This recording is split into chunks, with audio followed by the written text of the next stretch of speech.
रोहतक के SDM office में हुए फर्जीवाड़े को लेकर खुद एसडीएम मीडिया के सामने आए हैं और उन्होंने माना है कि गाड़ियों के फर्जी रजिस्ट्रेशन हुए हैं।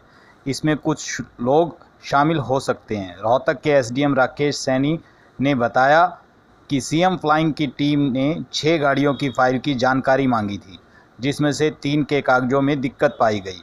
राकेश सैनी ने बताया कि इससे पहले तीनों गाड़ियां यूपी, दिल्ली और सिरसा में रजिस्टर्ड थी। उन्होंने कहा कि इन तीनों गाड़ियों पर वहां लोन था, जिनके चैसी नंबर में गड़बड़ी करके फर्जी रजिस्ट्रेशन किया जा रहा था। गौरतलब है कि कल शाम को सीएम फ्लाइंग की टीम ने एसडीएम ऑफिस रोहतक में छापा मारा था, जिसमें 2018 में हुए तीनों गाड़ियों के रजिस्ट्रेशन के डॉक्यूमेंट में गड़बड़ी पाई गई। वहीं आज इस मामले को लेकर एसडीएम राकेश सैनी ने सफाई दी है।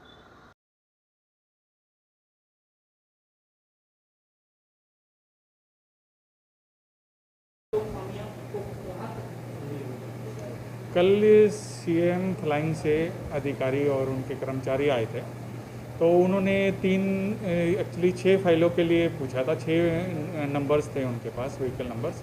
उन 6 में से फाइल उन्होंने जब हमसे मांगी तो हमने उनको 6 की 6 फाइलें प्रोवाइड कर दी थी। तो 6 फाइलों में से उन्होंने 3 फाइलों के बारे में कहा कि ये 3 फाइलें तो ठीक हैं, और बाकी की जो 3 फाइलें हैं इनमें कोई मैनिपुलेशन किया हुआ है। तो फिर फाइलों के बारे में देखा तो वो फाइलें क्या थी कि 3 अलग अलग बैंक को, मतलब एक तो एयू बैंक स्मॉल फाइनेंस और एक Tata finance, Tata Motors finance, और तीसरी है श्री राम ट्रांसपोर्ट फाइनेंस। इन तीनों बैंक से फाइनेंस थी और ये तीनों व्हीकल 1 जनवरी 2018 में रजिस्टर हुआ था, 1 फरवरी 2018 में हुआ था और 1 मार्च 2018 में। मतलब ये तीनों व्हीकल जो थे जिनके बारे में उनको सस्पेक्टेड व्हीकल थे, तो ये जनवरी से मार्च 2018 के दौरान आरएलए रोहतक में रजिस्टर हुए थे। और इनकी जो पास्ट हिस्ट्री थी कि एक व्हीकल यूपी में रजिस्टर्ड है, एक दिल्ली में रजिस्टर्ड है और एक सिरसा में रजिस्टर्ड था।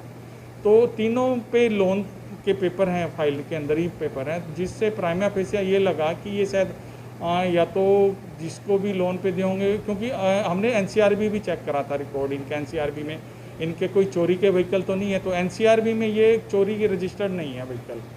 तो फिर यही कंक्लूजन तो नहीं कह सकता, क्योंकि इन्वेस्टिगेशन का पार्ट है और मेरा फ़र्ज भी नहीं बनता कि मैं इन्वेस्टिगेशन के बीच में कुछ इस तरह के बात बताऊँ। लेकिन प्राथमिक दृष्टि से, क्योंकि वो व्हीकल फाइनेंस थे किसी कंपनी से और उस फाइनेंस कंपनी